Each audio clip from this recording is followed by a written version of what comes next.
Averting possible industrial action, the Public Hospitals Authority has committed to paying hazard pay this month to its staff, as outlined in an industrial agreement signed with the Bahamas Public Services Union late January. BPSU President Kimsley Ferguson warning just last week that industrial action could be in the cards following the PHA's failure to live up to its promises.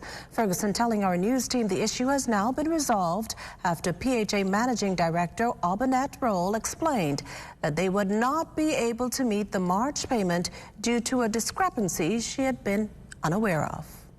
We have received a document in writing from the MD indicating that the hazard allowance would be paid during the month of April.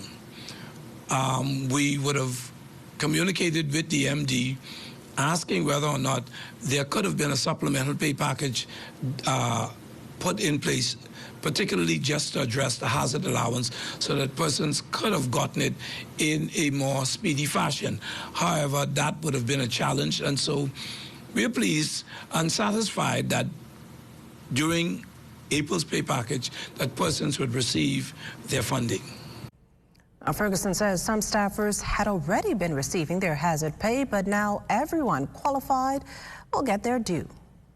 It was being done in a tier fashion, and so the first tier of persons would have already been receiving it.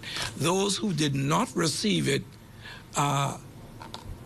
initially, those persons were receiving what you call a risk allowance, and now they were upgraded to the actual hazard pay, for some which would be $200 a month, and the hazard pay was actually graded high, medium, and low. High being the ones receiving the $200 monthly, medium $150, $100, and right down to the clerk that would work on the ward that would receive something.